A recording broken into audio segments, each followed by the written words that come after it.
வேத புரட்டர்களையும் பற்றியும் இந்த சாத்தான் வழிபாட்டு மக்களை பற்றியும் பார்த்துட்ருக்கோம். அவர்கள் கொண்டு வர குழப்பம் மற்றொன்று என்னவென்றால் இயேசு கிறிஸ்து தான் சாத்தான் அப்படின்றாங்க.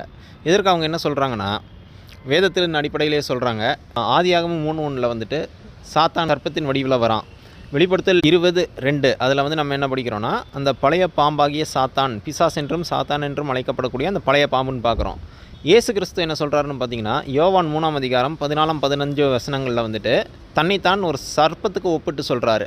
சர்ப்பமானது எப்படி மோசே காலத்தில் வந்துட்டு ஏற்றப்பட்டதோ அதே போல் மனுஷகுமாரனும் ஏற்றப்பட வேண்டும் என்று சொல்கிறாரு.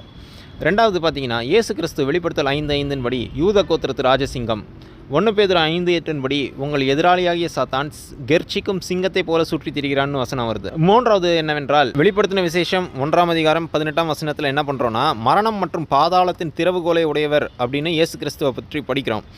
இதே காரியத்தை எபிரேயர் 2:14 தன்னுடைய மரணத்துக்கு அதிபதியாகிய சாத்தானை ஜெயித்தார்னு நம்ம எபிரேயர் 2:14 படிக்கிறோம்.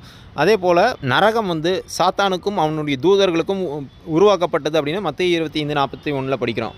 அப்போ இதெல்லாம் வச்சு பார்க்கும் பொழுது இயேசு கிறிஸ்து தான் சாத்தானா? முழு வீடியோ லிங்க் கீழே கொடுக்குறோம், பார்த்து தெரிஞ்சுக்கோங்க.